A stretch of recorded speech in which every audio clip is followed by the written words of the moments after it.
طیارہ دھماکے سے اڑ گیا، یا پھر they blew up the station. یعنی انہوں نے اسٹیشن کو بم سے اڑا دیا۔ یہ تباہی اور بربادی کی تصویر ہے۔ لیکن پھر اسی محاورے کا دوسرا استعمال بالکل مختلف اور خوشگوار ماحول میں ہوتا ہے۔ جی، ہوا بھرنا۔ ہوا بھرنا، جیسا کہ اس جملے میں we blew up some balloons for the party۔ یعنی ہم نے پارٹی کے لیے چند غباروں میں ہوا بھری۔ یہ کیسے ممکن ہے کہ ایک ہی محاورہ جشن اور تباہی دونوں کے لیے استعمال ہو؟ یہی تو زبان کی پیچیدگی اور اس کی طاقت ہے۔ یہ ظاہر کرتا ہے کہ معنی صرف لفظ میں نہیں بلکہ اس کے استعمال کے طریقے میں پوشیدہ ہے۔ اب ذرا دیکھیں کہ جب یہی لفظ بلو ایک عمل کی بجائے ایک شے یا تصور یعنی اسم کے طور پر آتا ہے تو کیا ہوتا ہے؟ اچھا، یعنی بطور ناؤن۔ جی، یہاں بھی ہمیں ویسی ہی حیرت انگیز دوئی ملتی ہے۔ بالکل۔ اس کا پہلا مادی معنی ہے گھونسا، چوٹ، ضرب۔ یہ ایک ٹھوس جسمانی حملہ ہے۔ مثال بہت واضح ہے۔ He felt a blow on the back of his head and he fell۔ اسے اپنے سر کے پچھلے حصے پر ایک ضرب لگی اور وہ گر پڑا۔ اور پھر اسی لفظ کا دوسرا معنی مکمل طور پر غیر مادی ہے۔ مکمل طور پر؟ جی، یعنی تجریدی اور جذباتی۔ وہ ہے صدمہ۔ صدمہ یہ ایک ایسی چوٹ ہے جو جسم پر نہیں روح پر لگتی ہے۔ اس مثال کو محسوس کریں۔ Her father's death was a terrible blow to her۔ اس کے باپ کی موت اس کے لیے ایک زبردست صدمہ تھی۔ واہ، زبان نے ایک جسمانی ضرب کی شدت کو استعمال کر کے ایک جذباتی صدمے کی گہرائی کو بیان کر دیا ہے۔ یہ لسانی ذہانت کی ایک شاندار مثال ہے۔ واقعی، ایک لفظ میں ہوا، سیٹی، دھماکہ، غبارہ، گھونسا اور غم سب کچھ سمو دیا گیا ہے۔ اچھا، اس گہرائی کے بعد اب ایک نسبتاً سیدھے سادے لفظ کی طرف آتے ہیں، بلو۔ بلو پہلے اس کا استعمال بطور صفت دیکھتے ہیں۔ اس کی کمپیریٹیو اور سپرلیٹیو فارمز ہیں بلوئر اور بلوئسٹ۔ جی، اور اردو میں اس کا مطلب ہے نیلا یا آسمانی رنگ کا۔ اس کا استعمال تو بہت عام ہے۔ جی، جیسے he wore a blue shirt، her eyes are bright blue، یا a blue carpet۔ لیکن یہ صرف کسی چیز کی صفت ہی نہیں بلکہ خود ایک تصور بھی ہے۔ بالکل، یعنی جب یہ بطور اسم استعمال ہوتا ہے تو اس کا مطلب ہوتا ہے نیلا رنگ۔ اچھا، جیسے she was dressed in blue، یہاں بلو کسی کپڑے کی صفت نہیں بلکہ خود رنگ کے نام کے طور پر استعمال ہو رہا ہے۔ صحیح۔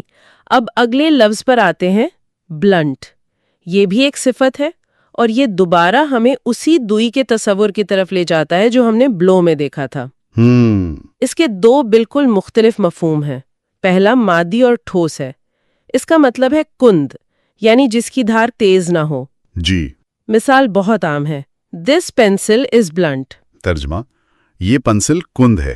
اور پھر یہی تصور انسانی شخصیت پر لاگو ہوتا ہے۔ اچھا، بلنٹ کا دوسرا مطلب ہے منہ پھٹ یا صاف گو۔ یعنی ایسا شخص جو اپنی بات کو بنا کسی لگی لپٹی کے بے دھڑک کہہ دے۔ جی، چاہے وہ کسی کو چبھے۔ اس کی مثال دیکھیں، she was very blunt and told me that she didn't like my plan. وہ بڑی منہ پھٹ تھی اور اس نے مجھے بتا دیا کہ اسے میرا منصوبہ پسند نہیں۔ یہ کتنا دلچسپ موازنہ ہے نا؟ زبان یہ کہہ رہی ہے کہ جس طرح ایک کند پینسل یا چھری سیدھی لکیر نہیں بناتی یا کاٹتی نہیں، اسی طرح ایک بلنٹ شخص سماجی نزاکتوں کا خیال نہیں رکھتا اور سیدھی چوٹ کرتا ہے۔ ایک ہی لفظ سے ایک مادی اور ایک سماجی حقیقت کو جوڑ دیا گیا ہے۔ بالکل۔ اب ایک ایسے فعل کو دیکھتے ہیں جو بصارت سے تعلق رکھتا ہے، بلر۔ بلر۔ اس کی شکلیں ہیں بلرز، بلرنگ، بلرڈ۔ اردو میں اس کا مطلب ہے دھندلا ہو جانا یا غیر واضح ہو جانا۔ آج کل کی ڈیجیٹل دنیا میں تو یہ لفظ بہت عام ہے۔ جی، ماخذ کی مثال فوٹوگرافی سے ہے۔ If you move while you are taking the photo, it will be blurred۔ ترجمہ، اگر آپ تصویر لیتے وقت ہلیں گے تو وہ دھندلی ہو جائے گی۔ اور یہ دھندلا پن صرف تصویروں تک محدود نہیں، ہم اکثر یادوں یا لکیروں کے دھندلا جانے کی بات بھی کرتے ہیں۔ صحیح۔ اگلا لفظ بھی ایک بصری عمل ہے، لیکن یہ اندرونی جذبات کا بیرونی اظہار ہے۔ لفظ ہے بلش۔ بلش، یہ ایک فعل ہے۔ اس کی شکلیں ہیں بلشز، بلشنگ، بلشڈ۔ اور اس کا مطلب ہے شرم سے چہرہ سرخ ہو جانا۔ یہ ایک غیر ارادی انسانی رد عمل کو بیان کرتا ہے۔ مثال ہے She blushed when he looked at her۔ یعنی جب اس مرد نے اسے دیکھا تو اس کا چہرہ شرم سے سرخ ہو گیا۔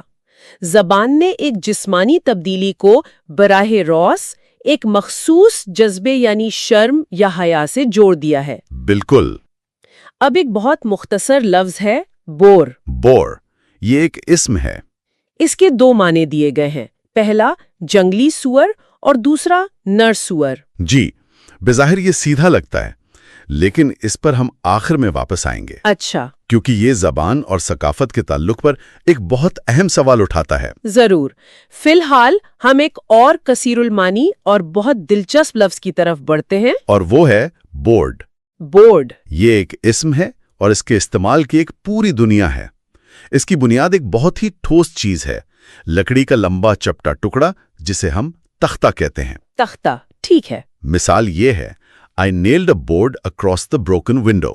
ترجمہ، میں نے ٹوٹی ہوئی کھڑکی پر ایک تختہ لگا دیا۔ اور اسی بنیادی تصور یعنی چپٹے تختے سے کتنے ہی نئے الفاظ بن گئے ہیں، جیسے کہ فلور بورڈز، نوٹس بورڈ، شطرنج کھیلنے والا چیس بورڈ۔ آئرننگ بورڈ اور کلاس روم کا بلیک بورڈ۔ جی، یہ سب اسی ایک بنیادی شے کی مختلف شکلیں ہیں۔ لیکن پھر بورڈ ایک جست لگاتا ہے۔ اچھا، اور لکڑی کے تختے سے نکل کر انسانوں کے ایک گروہ کے لیے استعمال ہونے لگتا ہے۔ یعنی اس کا دوسرا معنی ہے وہ لوگ جو کسی ادارے کو کنٹرول کرتے ہیں۔ بالکل، جیسے دا بورڈ آف ڈائریکٹرز یعنی ڈائریکٹروں کا بورڈ۔ اس کے پیچھے شاید یہ تصور ہے کہ یہ لوگ ایک بڑی میز یا بورڈ کے گرد بیٹھ کر فیصلے کرتے تھے۔ جی، اور آہستہ آہستہ یہ لفظ میز سے ہٹ کر ان لوگوں کی شناخت بن گیا۔ یہ ایک منطقی ارتقا لگتا ہے۔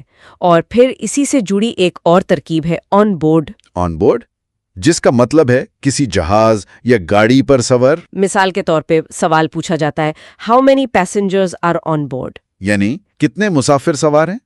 شاید اس کا تعلق بھی جہاز پر چڑھنے والے لکڑی کے تختے یا گینگ پلینک سے ہو سکتا ہے، اور یہیں سے بورڈ ایک اسم سے فعل بن جاتا ہے۔ جی، ایک ورب، اس کی شکلیں ہیں بورڈز، بورڈنگ، بورڈڈ، اور اس کا مطلب ہے سوار ہونا۔ جیسے وی بورڈڈ دا پلین ایٹ گیٹوک، یعنی ہم گیٹوک سے طیارے میں سوار ہوئے۔ یا ایئرپورٹ پر اعلان ہوتا ہے flight BA193 to Paris is now boarding. Paris جانے والی پرواز BA93 کے لیے اب مسافروں کو سوار کیا جا رہا ہے۔ اس سوار ہونے کے عمل سے دو اور اہم چیزیں جڑی ہیں۔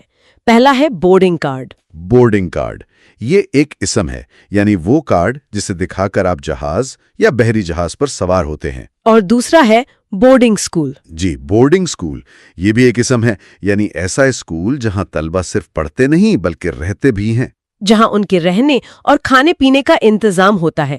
یہاں بورڈ کا تعلق بورڈ اینڈ لاڈجنگ سے ہے۔ کیا کمال کا سفر ہے اس ایک لفظ کا، ایک لکڑی کے تختے سے شروع ہو کر تعلیمی نظام تک پہنچ گیا۔ واقعی۔ اب ہم ایک ایسے فعل کی طرف آتے ہیں جو انسانی رویے کی عکاسی کرتا ہے، بوسٹ۔ بوسٹ، جی اس کی شکلیں ہیں، جی بوسٹس، بوسٹڈ۔ اردو میں اس کا مطلب ہے شیخی بھگارنا یا فخر کرنا۔